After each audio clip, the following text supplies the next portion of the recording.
Hey, bonjour tout le monde et bienvenue au Prof Podcast, épisode numéro 15, 15e épisode. Ça va vite, ça va vite. J'espère que vous avez passé une excellente semaine parce que cette semaine, c'était la semaine des enseignants. Wouhou! Hey, félicitations, bravo à tous ceux qui enseignent. Et tous ceux qui ont survécu à leur semaine. Oui, donc c'est ça le sujet d'aujourd'hui, la semaine des enseignants. Mais avant de commencer, je vais répondre à des questions qui ont été... une question qui a été posée sur la page YouTube. On commence à avoir des questions sur YouTube. Oh, oui. Oh, ça s'en vient Des gros. multimédias, c'est fou raide. Donc, question de Guillaume Légaré qui m'avait demandé il y a une semaine et demie, qui voulait savoir, en fait, si ça nous intéressait de parler de tout ce qui était l'économie autour de l'école.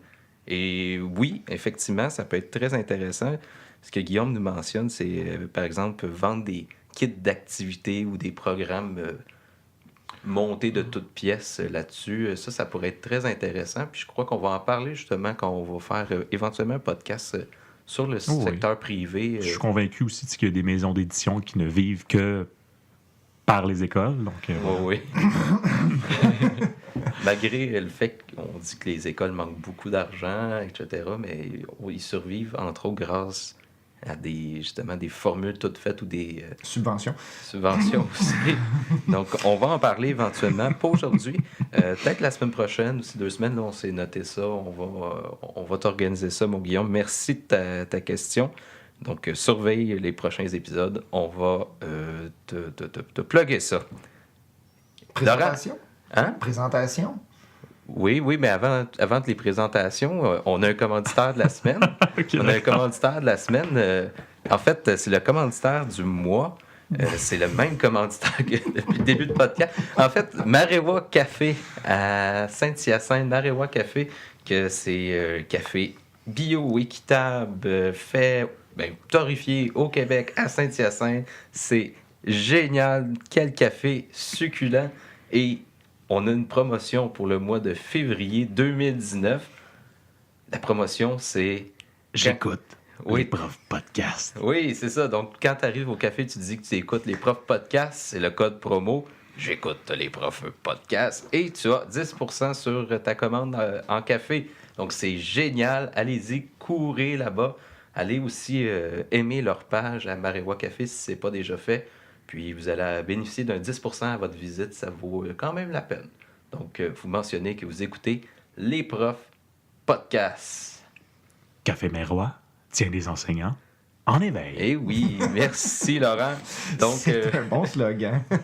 j'ai avec moi, vous l'avez reconnu, Laurent Constantin. Bonjour. J'ai Jean-Benoît Farran. Bonjour. Et j'ai Simon Laroche. Bonjour. Deuxième présence au podcast. Pas traumatisé la dernière fois, ça a bien été. Non, ça va bien, ça va bien. T'as passé une belle semaine des enseignants? Ouais, une semaine assez chargée. C'est aussi, comme dans beaucoup d'écoles, la semaine de fin d'étape. Donc, ce qui implique beaucoup de corrections, beaucoup de planification aussi. Donc, tout le travail de l'enseignement. Là. Toi, c'était ta première semaine officielle, là. Ouais, c'était ma première semaine parce que l'année passée, j'étais pas vraiment dans le coin. Puis, j'ai un 100% cette année. Puis, je me rends compte que c'est quand même une grosse tâche. Donc, ça implique beaucoup plus de corrections que je pensais. Je pense que je réussis à m'en tirer quand même pas si pire que ça. Parce que toi, tu étais en Angleterre l'année dernière. Oui, j'ai eu la chance. En fait, il y a un programme gouvernemental qui s'appelle Échange Azimut qui permet à des gens, en fait des universitaires dans mon cas, d'aller faire de l'assistant de langue dans un autre pays. Moi, c'était au Royaume-Uni. Donc, j'étais dans une école, j'étais un aide à l'enseignant de français. Donc, j'ai pu voir c'était quoi le système anglais d'éducation. Mais c'était pas un enseignement, c'était plus en assistant. Donc, j'étais un aide à l'enseignant. Donc, pas de correction, pas de planif. Puis, en fait, j'ai fait ça pour voir... Ouais, j'ai fait ça pour voir un petit peu c'est quoi, puis pour profiter du fait que j'avais un pied en Europe pour voir un petit peu le pays, là. OK. Ça m'a fait plaisir. Ouais. Qu'est-ce que vous ne savez probablement pas, c'est que Jean-Benoît, il m'a signé une lettre de référence pour que je participe à ce programme-là. Et Simon, c'est aussi un de mes anciens stagiaires. Donc, ça m'a fait plaisir de lui signer une lettre de référence qui puisse participer à ce merveilleux projet. Je pense que c'est une très, très belle expérience. Et ancien élève. En plus, Ouais, j'ai enseigné à Simon, je l'ai eu comme stagiaire aussi, ok. Ouais. ce qui est rien pour Marajanevo.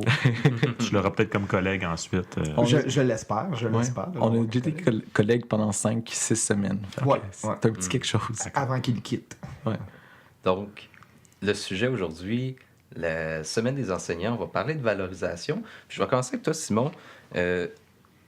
Est-ce que tu as vu une grosse différence? Puis là, je profite du fait que tu es allé justement au Royaume-Uni. Est-ce que tu vois une différence entre ce qui se passe au Québec versus là-bas? Est-ce qu'on valorise de la même façon l'enseignement? C'est une excellente question. En fait, je pense pas que l'enseignement, l'éducation est perçu de la même façon ici comme là-bas. Là-bas, je dis juste pour mon expérience personnelle, j'étais là principalement pour pratiquer les élèves à réussir un examen au mois de mai, mais j'étais arrivé au mois d'octobre. Donc, eux, c'est vraiment plus, on essaie d'avoir des notes, des résultats. Donc, c'est la perception de ce sens-là, c'est vu différemment. Mais je suis dans une équipe école qui se tenait beaucoup. Il y a beaucoup d'entraide. Puis justement, avec le fait que je sois un assistant de langue qui vient d'un autre pays, c'est un ajout à l'école. Puis la direction, l'équipe école était vraiment enthousiaste à l'idée que je sois là. Mais j'ai pas vraiment pu voir, en étant un enseignant, c'était quoi là-bas, comment on était perçu dans la société. Là, c'est juste que j'entendais plusieurs pubs à radio qui parlaient justement de hey, aller en enseignement parce qu'il y a des crédits au niveau des impôts, parce qu'il y a un manque d'enseignement. Ah oui, ok. ouais. Il y a un manque d'enseignants. Crédit d'impôt. Est-ce que c'était une école privée ou publique? Je suis dans un sixth form college. C'est l'équivalent d'un C'est cégep. Poudlard, ça, hein? Non? mais pour vrai, quasiment, parce qu'il y a des maisons d'enseignement là-bas aussi. Là, c'est genre, il y a des maisons, les élèves sont dans des maisons, fait que c'est un autre sentiment d'appartenance. Ok. Mais je dirais que c'est entre c'est comme l'équivalent du cégep. Fait que les élèves, ils choisissent les cours qu'ils ont. Puis ils sont quand même Comme tous 17-18 ans. Oui, c'est ça. Ils sont obligés à l'école. Ils ont 17-18 ans, mais ils choisissent les cours qu'ils ont. C'est particulier. Mais j'ai quand même vraiment apprécié. Là. Mais c'est privé ou public? J'ai jamais réussi à le définir. Ok. Dans l'école où j'étais, si c'était privé ou public. Je pense que c'était moitié-moitié si c'était possible. Là. Mais c'était pas entièrement privé. Puis je sais que c'était pas entièrement public. OK. OK. Financé par la paroisse anglicane voisine. Moi, je sais pas, non. Je pourrais pas te dire là-dessus. Mais pour ce qui est ma semaine Ouais. ici, excusez, c'est vraiment une perception différente, mais je pourrais vraiment dire que j'ai vécu vraiment une différence. Majeur. disons, Non, là, c'est ouais. ça. Vous, les gars, votre semaine, ça s'est passé comment en tant que semaine des enseignants? C'est intéressant. La mienne fut très, très normale. À la seule différence près que lundi, on a eu une collation offerte par la direction. Mhm. Des Très, très, fruits. très, très bonne collation. Ouais. Des fruits, des chocolatines, Des des muffins, du café, tout ça. Et sinon, à part de ça, je pense qu'il n'y a rien eu de bien différent. Là. Il y a eu des petits mots aussi à l'intercom. Ouais, pour le souligner. Les je pense- élèves, ils ont fait une banderole. Oui, ben, selon comment je dirais, l'initiative de certaines personnes à l'école de faire cette banderole-là, c'est une très, très bonne idée.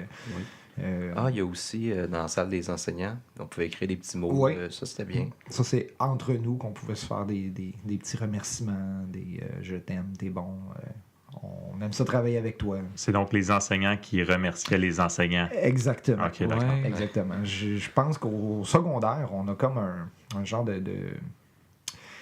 de manque par rapport à ce que j'ai vu du primaire. Je pense que les enseignants du primaire, au moment de la semaine des enseignants, sont plus appréciés, ou en tout cas, cette appréciation-là se démontre plus de petits cadeaux, plus de trucs de même qu'au secondaire. Ma copine est prof au primaire, justement, puis elle nous disait tout à l'heure qu'elle a eu des massages de main au cours de la semaine avec une madame qui est venue de l'extérieur, que la directrice a fait venir pour qu'il vienne masser les mains. Donc, la directrice venait dans sa classe, la remplaçait un 10-15 minutes, Wow. puis elle se faisait masser les mains. Fait que moi, je suis content, je lui masse pas les mains, fait que, tu sais, ça m'a... ça m'a enlevé un fardeau immense. mais- Voici ton nouveau défi, Oui, Marc-André. je vais me mettre là-dessus. Mais non, c'est ça, en lien avec ce qu'on voit au primaire, peut-être qu'il y a des... Pas un clash, je dirais, mais une mentalité peut-être différente. secondaire, peut-être. C'est peut-être le fait aussi que les enseignantes du primaire, je dis enseignantes parce que c'est majoritairement des femmes qui œuvrent au primaire, je pense qu'ils sont plus proches de leurs élèves, tout dépendant du temps qu'ils ont. Tu sais, nous autres, on les voit, moi, une grosse semaine, je vois mon même groupe 3 fois. Tandis que les autres, ils sont là à journée longue avec ces élèves-là. Fait que le lien se crée peut-être plus vite et plus durablement avec les élèves et leurs parents. Fait que c'est peut-être pour ça qu'il y a une meilleure... pas une meilleure, c'est pas vrai. Une plus grande reconnaissance de la part des parents par rapport aux enseignantes du primaire qu'au secondaire. Fait que peut-être pour ça. Laurent, toi, ta semaine? Moi, écoute, lundi, m'attendait dans mon pigeonnier un petit chocolat au caramel. Je n'ai jamais su de quel admirateur venait ce chocolat-là, mais je me suis rendu compte que la plupart des enseignants en avaient un. Okay? Vous avez tous le même admirateur. Oui, on avait tous le même. Mardi, m'attendait dans mon pigeonnier une carte de souhait écrit de la main de ma directrice adjointe, que je connais pas encore. Là, elle est bien gentille, mais j'ai pas encore eu l'occasion d'y parler parce qu'elle est là à l'école depuis 3-4 semaines maximum. Ouais, ça, c'est un nouvel arrivé. Oui, c'est ça. Et donc, il était écrit « Merci Laurent pour ton bon travail d'enseignant et ton implication auprès des élèves. » C'était très convenu, mais voilà, c'était quand même un beau geste. Ensuite, je ne me rappelle plus si c'est mercredi ou jeudi ou vendredi. Bref, peu importe, à un moment donné, on a eu une petite collation dans la salle des profs et en plus, on a eu le directeur général, le directeur de l'école, qui a fait le tour de chacune des classes pour offrir un beau chocolat à chacun des enseignants. Donc, oui, mais c'est une série de petits gestes comme ça qui étaient quand même... La grosseur de l'école, ça a pris toute la journée. Effectivement. Et avec un message à l'intercom, là, précisant que c'était la semaine des enseignants. Donc, voilà. Soyez gentils avec vos profs, c'est la semaine des enseignants. Ouais, c'est comme c'est juste cette semaine, soyez gentils. Ouais, c'est ça. Puis, dans votre entourage, famille, amis, est-ce qu'il y en a plusieurs qui étaient au courant, qui vous ont fait des petits mots, des petites pensées?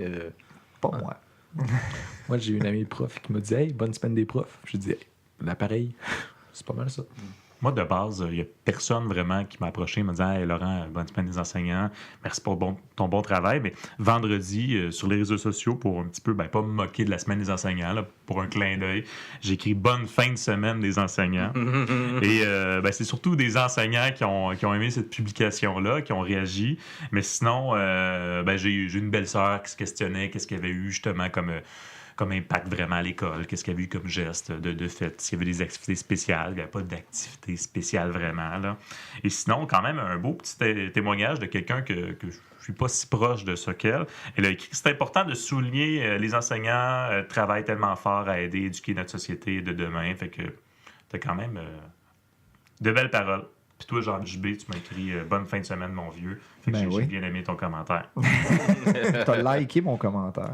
Oui, tout à fait. Ouais. Moi, j'ai rien eu.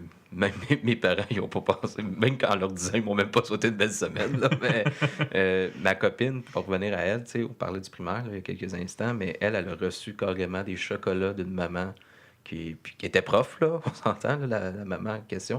Mais ils reçoivent quand même souvent des cadeaux comme ça au primaire. Beaucoup plus qu'au secondaire. Ouais. Moi, j'ai déjà eu un merci une fois, je capotais, là, mais c'est de la part d'un élève. Là, wow. Merci. Hein? Tu viens de faire je gagne ma paye, là, je suis content. Là. Et tu te fais applaudir aussi. Oui, quand je fais des calembours douteux. Donc, oui.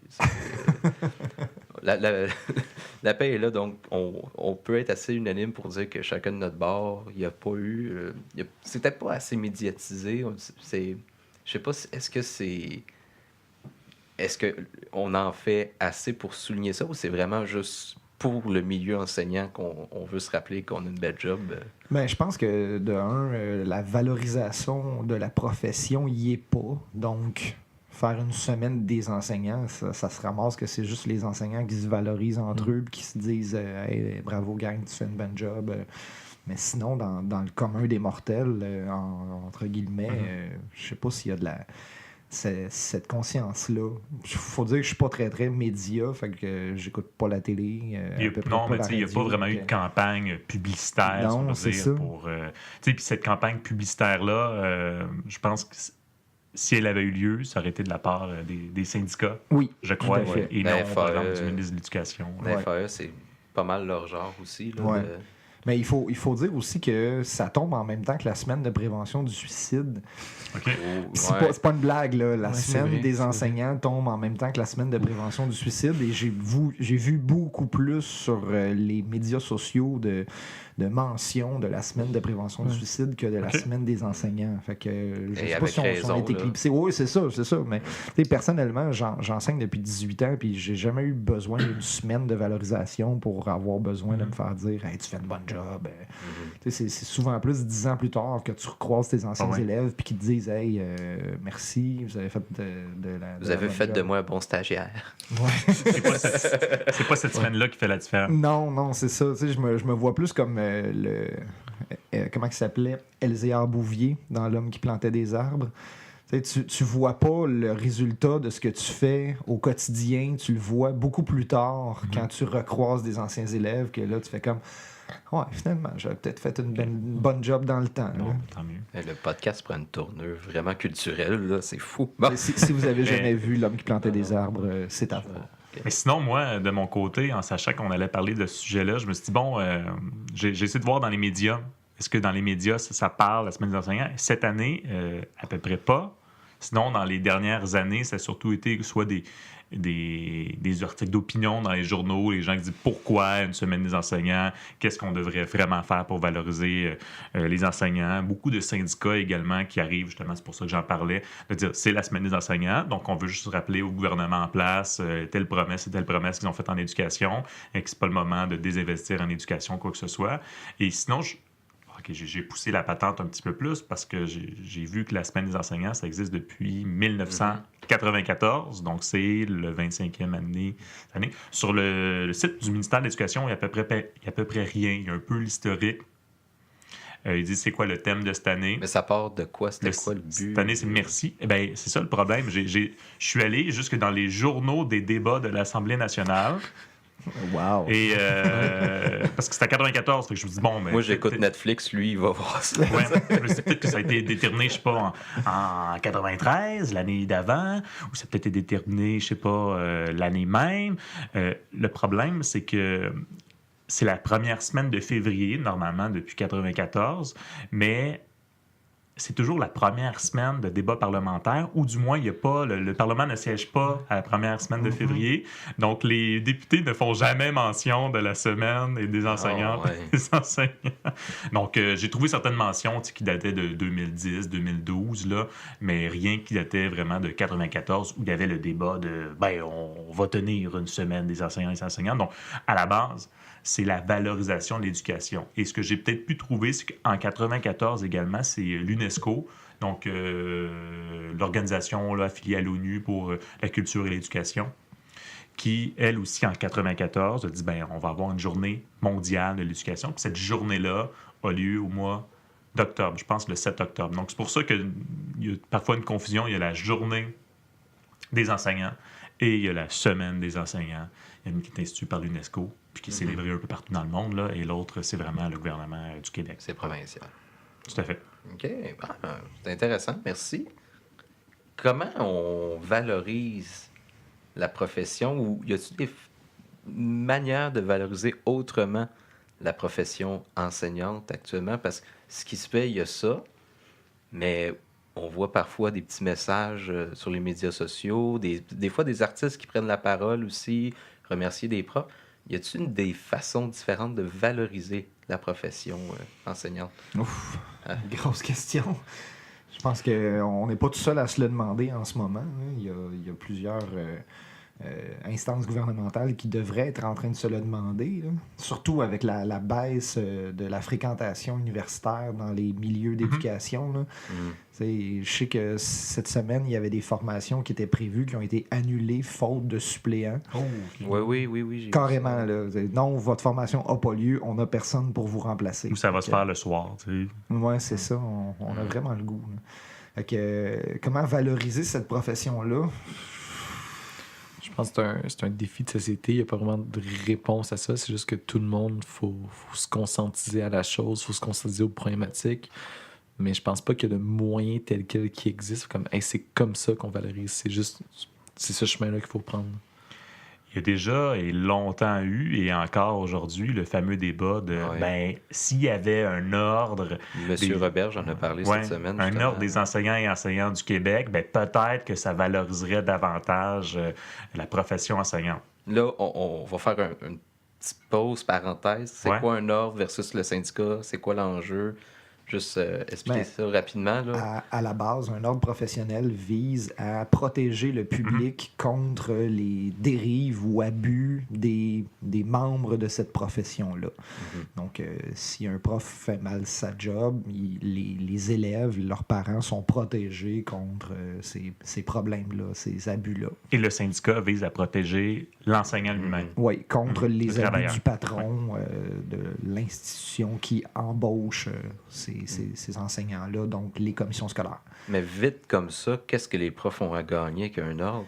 Justement, parce que ceux qui veulent l'ordre disent, l'ordre va réussir à valoriser la profession enseignante, ça va lui donner un certain statut professionnel, parce que souvent, oui, ça protège le public de l'enseignant, mais en même temps, ça va donner, si on veut dire, des compétences, je ne sais plus c'est quoi le terme exactement, là, que seul un enseignant peut vraiment évaluer telle compétence de l'élève. Là. Puis c'est un geste réservé, là, un geste réservé pour l'enseignant. Ça pourrait faire plein d'autres choses, mais... Délimiter aussi qui peut se dire enseignant. Tout à fait. Qu'est-ce que ça prend pour vraiment être reconnu professionnellement comme un enseignant? Et de mieux peut-être délimiter qu'est-ce qui fait en sorte que tu pourrais perdre ton permis d'enseignement ou obliger certains enseignants à suivre certaines formations quand on voit peut-être qu'ils ont certaines difficultés à enseigner. Mais surtout, quand il y a eu les différentes demandes pour faire en sorte que les enseignants aient leur propre ordre, il y a une institution qui s'appelle l'Organisation des ordres professionnels du Québec. C'est l'Office des professions. L'Office des professions. Exactement. Et l'Office des professions a répondu aux enseignants ou même au ministre de l'Éducation, un ordre professionnel, ça ne sert pas à valoriser une profession. Ouais. C'est pas ça la mission. C'est pas valoriser, c'est la protection du public. C'est consommateur. Fait que c'est ça. Est-ce que le fait d'avoir un ordre professionnel ferait vraiment que les enseignants soient reconnus comme des professionnels? Parce qu'il y a déjà plusieurs professions qui ont des ordres professionnels. Puis les infirmières se battent depuis des années pour que leur statut professionnel soit reconnu, mais elles ont un ordre professionnel. Est-ce que le fait que les enseignants en aient un améliorerait la valorisation? Je ne sais pas si ça serait vraiment le cas. Là. Et de payer pour un ordre qui nous donnerait peut-être de la formation, alors que de toute façon, les commissions scolaires sont supposées nous en donner et des budgets du ministère qui sont supposés nous donner des formations. Puis, tu sais, ça reste qu'à un moment donné, on paye pour un syndicat et on paye pour un ordre. On dédouble pas mal certaines structures aussi à travers tout ça. Et aussi le fait que les ordres professionnels protègent le public contre les abus des professionnels de cet ordre-là. Il existe déjà le protecteur de l'élève au sein de chacune des commissions scolaires, l'ombudsman, qui a le mandat officiel de protéger les élèves contre les abus des enseignants, ce que plusieurs parents ignorent déjà. Fait que, est-ce que de rajouter un ordre par-dessus ça va faire que les élèves vont être mieux protégés, plus protégés? Est-ce que la valorisation de la profession va vraiment avoir lieu avec un ordre professionnel? En ce moment, moi, j'en doute très, très fort. Mais à ma connaissance, puis je pense que M. Roberge le réalise aussi, là, puis il en a fait mention cette semaine, il n'y a pas beaucoup d'enseignants, à ma connaissance du moins, là, je pense qu'ils veulent absolument un ordre professionnel. Pour toutes les raisons qu'on vient d'évoquer aussi, là, je crois que c'est pas quelque chose qui fait l'unanimité là, en ce moment. En ce moment, je sais que les syndicats, et avant, et moi, je sais qu'il y a 12 ans, il y avait déjà eu cette proposition-là d'emmener un ordre professionnel. Et je sais que les syndicats se sont battus bec et ongle contre l'instauration d'un ordre professionnel. Là, je me souviens de pétitions emmenées par le syndicat nous incitant à voter contre un ordre professionnel. C'est un peu de la structurite aussi dans un sens, parce que comme tu dis, l'ombudsman est là, le protecteur de l'élève. Il y a même dans la loi sur l'instruction publique certaines mesures pour protéger les élèves, les écoles, bref, certaines dérives. Les conseils d'établissement existent aussi. Puis la majorité des postes au CE dans une école sont tenus par les parents.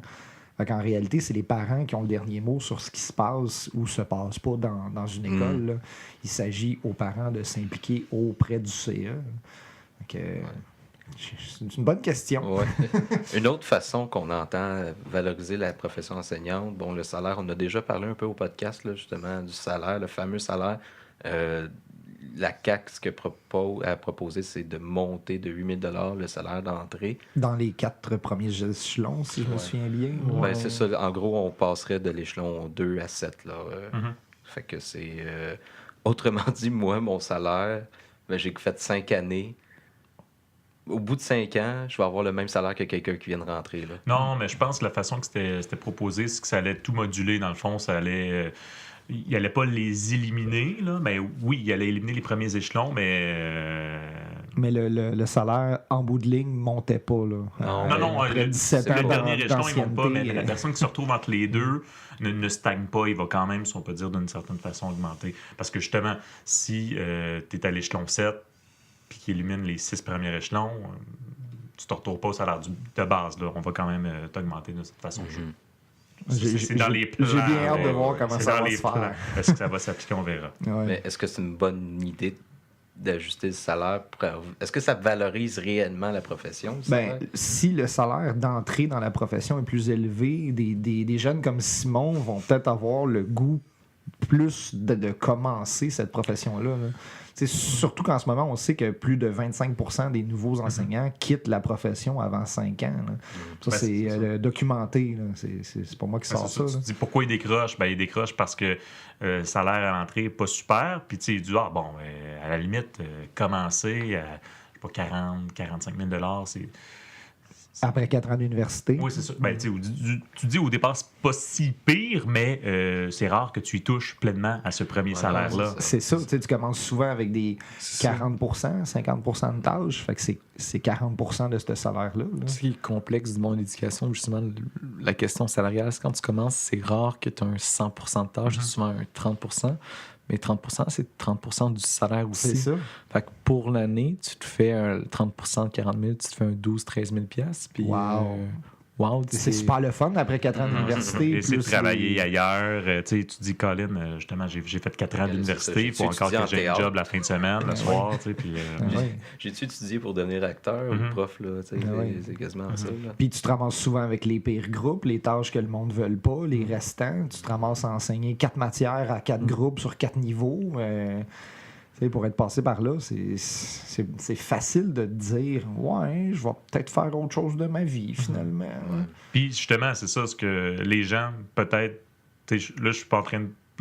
je veux pas être mal interprété en disant que c'est les moins bons qui restent en enseignement, mais quelqu'un qui se dit « Ben, je suis bon pour être enseignant, puis je sais que je pourrais être bon pour plein d'autres choses. » Fait que tant qu'à attendre à peut-être un jour arriver à un poste, arriver un jour à un meilleur salaire, ben je vais... aujourd'hui, maintenant, trouver autre chose. Et malheureusement, je pense que c'est déplorable que cette situation-là existe. Parce que oui, OK, la personne qui a étudié pour devenir prof a payé son parcours universitaire, mais il y a eu des subventions gouvernementales en arrière de ça pour qu'il puisse aller à l'université. C'est l'argent des contribuables. C'est ça. Fait que là, tu te ramasses que la société a payé pour former des nouveaux enseignants qui vont faire autre chose. C'est un gaspillage de ressources, là, c'est un gaspillage de capital humain. Là. Je serais curieux de voir s'il y a des études, justement, tout l'argent perdu par l'État, justement, de... Tu sais, puis c'est pas juste à l'enseignement, je pense qu'il y a plein de formations, plein de professions que le monde doit décrocher. Là. Moi, je proposerais à Joséphine Mukamurera de continuer son sujet de recherche, parce que c'est elle qui avait documenté le décrochage des enseignants. Je ne connaissais pas cette dame. Ah, c'est une professeure à l'université que j'ai eue à l'université de Sherbrooke. Je l'ai eu moi aussi. Tu l'as eu toi aussi? Oh! On est dans le même club. Donc, c'est elle qui avait fait cette recherche-là. Et je pense qu'elle pourrait pousser plus loin avec cette idée-là de combien ça coûte à la société, ce décrochage-là universitaire. Ouais. Je sais que dans certains pays, là, pour assurer qu'il n'y ait pas de décrochage de profession, tu sors de l'université et il y a un peu une espèce de pool national, là, c'est-à-dire, bravo, tu viens d'avoir ton brevet. Là, on va prendre tous les postes qui sont disponibles tout au Québec, mais je sais qu'en France, ça se fait un peu comme ça, le système de Peut-être dans ta concours, région. là, Ouais. ben, plus que tu as un meilleur résultat dans les examens finaux en sortant de l'université, plus tu vas avoir le premier choix sur les postes qui sont disponibles. Donc, on s'assure que tous les postes qui viennent d'ouvrir au Québec, peu importe, ben, tu peux choisir qu'est-ce qu'il y a. Puis, ben, ça fait en sorte qu'il y a beaucoup de gens qui sortent de Paris rendus à ce moment-là pour aller voir autre chose. Ce qui nous amène à parler justement dans la formation, là, rapidement, à l'université, comment on valorise à l'université nos jeunes. Parce qu'il y a même du décrochage là, à l'université. Là, après le 2e, 3e, même 4e stage, il y en a qui décrochent de l'enseignement. Comment on les valorise, ces profs-là, ces futurs profs-là? Très bonne question. C'est compliqué, là, quand même. Ben oui, surtout qu'un stage en enseignement, c'est pas facile. Mais là, depuis peu, ils sont payés, le stage 4, là, depuis cette année, septembre. ouais. Ouais. Depuis cette année? OK. Enfin. Ouais. Enfin, tu te ramasses à faire la tâche au complet d'un enseignant pour avoir 0 salaire, puis tu paies ton stage. C'est un premier geste pour valoriser la profession, je crois. Oui, c'est un premier Fallait que geste. ça soit mais- fait, là, on s'entend. Oh oui, là. oh oui, oh oui. Tu sais, Simon qui a fait son stage 3 avec moi, tu sais, moi je m'assois en arrière, puis je le regarde travailler, puis je donne du feedback, j'essaie de le guider, mais c'est lui qui fait la job. Fait que, tu sais, pourquoi il serait pas payé à faire cette job-là? Là? Je pense que... Ce Tu sais, qui c'est surtout que dans des domaines comme ingénierie, comptabilité, tout ça, leurs stages, ils sont payés, ils sont, Oui. sont même dans des régimes coop. Là. Puis- Fait que- Pour faire du pouce un petit peu là-dessus, j'ai des amis qui sont ils ont fait leur bac pour être ingénieur. Puis il y a un de mes amis qui s'est fait au-dessus de 35 000 $ à un de ses stages. Hein? Puis il y a des subventions du gouvernement pour justement aider les entreprises à accepter ces stagiaires-là. Ça pourrait être une piste de solution pour valoriser la profession. Là. Moi, j'ai déjà, quand j'étais. Tu sais, ce qu'il faut savoir aussi, c'est qu'en stage, mais t'as pas le droit de faire de la suppléance non plus. Clin d'œil, clin d'œil. Ça peut arriver. Je dis pas que ça m'est arrivé à moi, mais je connais du monde qui ont dit hey, on manque de profs, là, tu vas faire de la suppléance.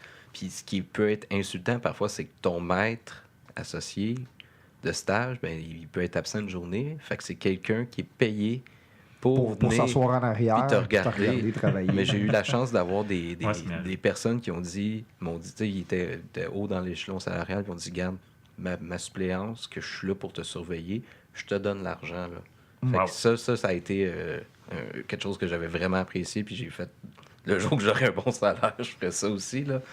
Mais c'est une belle façon peut-être de dire, hey, lâche pas. Tu sais, j'ai passé par là, moi aussi. Là, ça, Il y a une partie des conventions collectives qui gèrent qui peut faire de la suppléance. Parce que je sais que nous autres, il y a déjà eu des abus, des échanges de périodes. Regarde, je vais faire ta période, tu vas faire ma période. Comme ça, il n'y a personne qui le sait. On n'a pas besoin de prendre des suppléants. Fait que c'est pour ça que tout ça est conventionné de qui peut faire des suppléances et dans quel ordre les suppléances peuvent être données.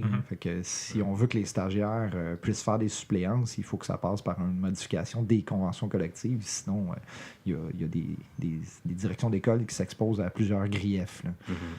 Sinon, dans la formation des maîtres, qu'est-ce qui pourrait avantager à la valorisation? C'est peut-être parfois un enseignement universitaire qui est plus... Basé sur la réalité. Ben oui, réaliste, c'est-à-dire davantage engager des professeurs ou chargés de cours qui ont une vraie expérience terrain, d'avoir enseigné. Tu sais, oui, c'est super important de faire de la recherche en éducation, mais quelqu'un qui vient d'entrer première année de bac, qui se fait enseigner par quelqu'un qui, normalement, Pas jamais mis les pieds dans une n'a classe. jamais mis les pieds dans une classe et donne également des cours au doctorat à des futurs chercheurs et qui se fait mais ton lexique universitaire, ton langage, là, je ne comprends absolument rien et je ne sais pas en quoi ceci va m'aider à devenir un professionnel de l'éducation. Non plus, tu sais, je pense que même à la fin de ton bac, tu n'es pas rendu là. Tu n'as pas vu c'est quoi le terrain. Tu n'as pas une idée de c'est quoi être un prof réellement.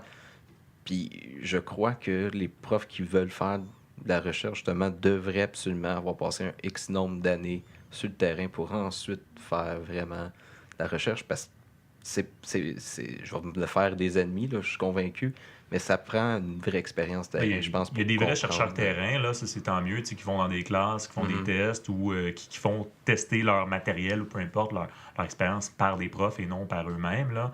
Mais oui, c'est sûr qu'il y en a des chercheurs qui vont... j'ai fait une revue de la littérature, puis j'ai comparé ma littérature avec la littérature européenne, ces choses-là. L'exégèse.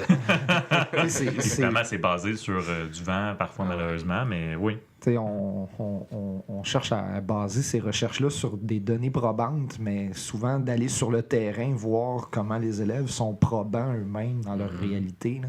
Je pense qu'on pourrait aller chercher des informations très intéressantes au niveau universitaire pour des recherches en éducation. C'est l'heure de la question rock and roll. À quel moment les enseignants ou l'enseignement a perdu un peu son statut, au Québec du moins, son statut de profession respectée, valorisée? C'est quand ça s'est passé, ça? L'a-t-il eu? Oui, hein? C'est-à-dire, on fait beaucoup le mythe du passé, là. Le temps où l'enseignant était respecté, c'était le maître en classe, mais il faut parfois se poser la question, est-ce que l'enseignant a déjà eu ce statut-là de respect? Je crois que oui, peut-être qu'il y a eu une libéralisation des mœurs qui fait en sorte que la hiérarchie est peut-être moins importante au Québec aujourd'hui, que la hiérarchie était importante avant, là, de vraiment vouer un respect envers l'enseignant, que les parents vouaient un respect envers les enseignants. Peut-être l'éducation était plus valorisée à une certaine époque parce qu'on voyait l'éducation comme tu seras plus pris dans ta shop à travailler des 80 heures semaine ou sur ta part, travailler dans les champs, bûcher, c'est ça exactement, mais tu vas pouvoir sortir de ça puis te libérer, on va dire. Je sais pas, JB, ça fait 18 ans d'enseigne, là, mais moi, ce qui me fait capoter littéralement, c'est quand il y a des parents qui nous écrivent pour contester une décision, contester une note, puis parfois c'est basé sur absolument rien. Des fois, ils peuvent avoir raison, là, mais t'es pas dans ma classe. Là. C'est moi le boss de ma classe à un moment donné aussi. Là.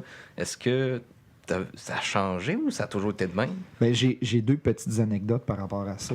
Les parents qui ont le plus à cœur la réussite de leur enfant que j'ai eu dans ma carrière, puis qui disaient « Oui, monsieur, vous êtes le prof, c'est vous qui avez raison », c'est bien souvent les parents immigrants qui arrivent d'un autre pays. Souvent, ils ont de la misère à parler français, mais quand tu les appelles, oui, ils sont de ton bord 100%.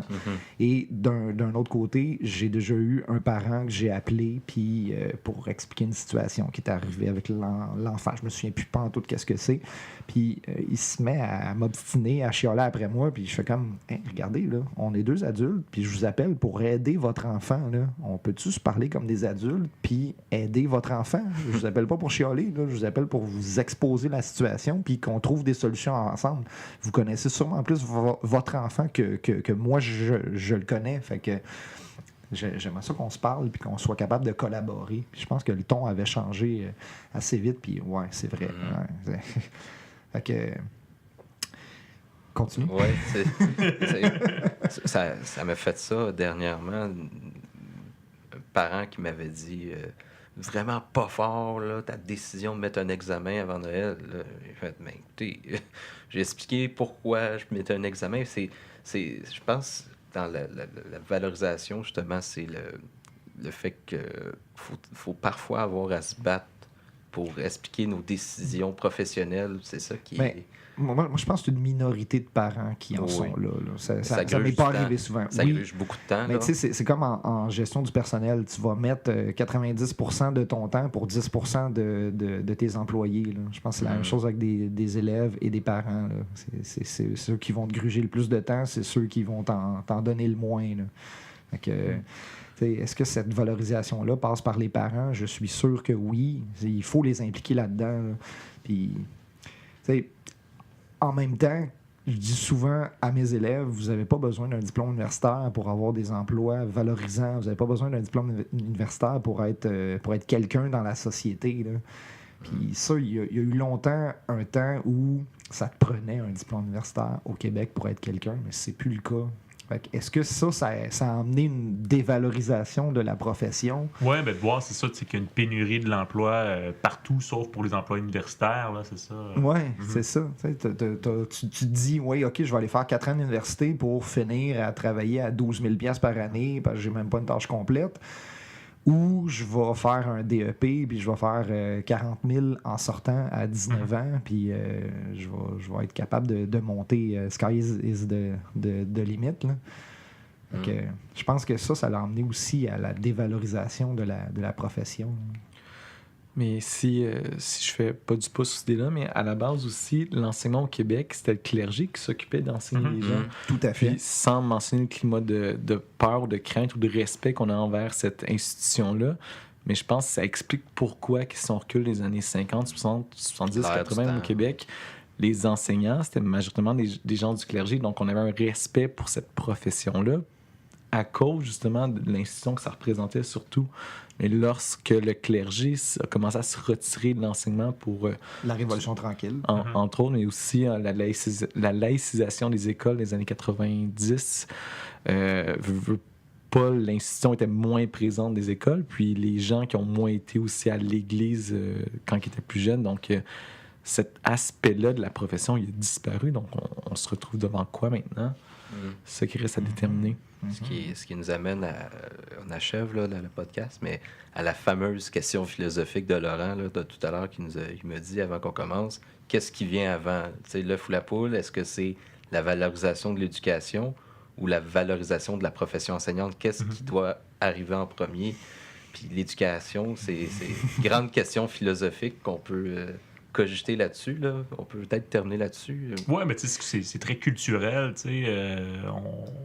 On prend souvent en exemple la Finlande, là, avec leur modèle incroyable, mais la Finlande, un jour, a fait le choix que les ressources naturelles qu'il y a en Finlande, il n'y en a pas tant que ça. Tu sais, ce qu'ils ont, c'est des ressources humaines. L'avenir, là, c'est leurs jeunes. Donc, ils veulent le meilleur pour leurs jeunes. C'est sûr qu'ici, le ministère de l'Éducation au Québec a eu, 50, 60 ans, là, alors que là-bas, le ministère de l'Éducation a au-dessus de 100 ans. Ce qui fait en sorte que les polyvalentes qu'on a eues, si on peut dire, dans les années 70, là, ben, eux, dans les années 70, ils étaient déjà au modèle d'école qu'on est aujourd'hui. Donc... On est 40 ans en retard. Oui, c'est ça. Il y a un certain retard. Donc, c'est sûr qu'on veut valoriser la profession enseignante, mais là-bas, la profession enseignante, écoute, t'es médecin, enseignant, c'est sur le même pied d'égalité, peut-être pas au niveau salarial. Peut-être que les médecins n'ont peut-être pas un aussi salaire incroyable là-bas, là, mais tu rentres à l'université, là, puis tu veux devenir enseignant, puis il y a un prestige social qui est rattaché à ça parce que tu as eu le privilège, puis ce sont les meilleurs qui deviennent enseignants, là. Ouais, ça vient contrer le fameux dicton « Those who can't do, teach ». Ah, c'est ça, exact. C'est ça. Si t'es pas capable de le faire, enseigne-le. Ouais, bravo, c'est génial pour une valorisation, ça. Ouais. Bref, à réfléchir, qu'est-ce qui vient en premier, la valorisation de l'éducation ou la valorisation de la profession enseignante? Les gars, c'était un excellent podcast. Je vous remercie beaucoup. Merci Marc-André. Merci Laurent. Merci JB. Merci Simon. Plaisir. On vous rappelle le commanditaire de la semaine, Marewa Café à Saint-Hyacinthe, donc sur la rue des Cascades, juste à côté du Bill Boquet. Vous pouvez aller déguster un excellent café là-bas. Ils ont des pâtisseries, ils ont maintenant des sandwichs végés, ils ont plein de trucs. Donc, allez voir ça. Si vous arrivez là-bas, vous n'avez qu'à mentionner le code promo « J'écoute les profs » podcast et vous obtiendrez 10% sur votre commande sur le café. Si vous avez des suggestions de sujets, on est toujours ouvert. Contactez-nous. Si vous avez des suggestions d'invités, on essaie de les avoir. On travaille fort. On travaille fort. Et si vous avez des questions, n'hésitez pas non plus. Posez-nous-les, on va y répondre. Oui. Donc, merci de votre écoute. N'hésitez pas à partager ce podcast, les autres podcasts, la page Facebook aussi avec les gens de votre entourage. C'est pas obligé d'être des profs, là. Ça peut être, je pense que ça peut toucher tout le monde, ce podcast-là. On est sur YouTube, on est sur Spotify, iTunes. Non, j'ai pas encore fait Balado Québec. Balado Québec, j'ai pas encore fait Google Play Music. C'est la fin d'étape. Hein? Fait que Je rentre des notes pas mal. Si vous avez des suggestions, n'hésitez pas. On vous souhaite une excellente semaine. Bye!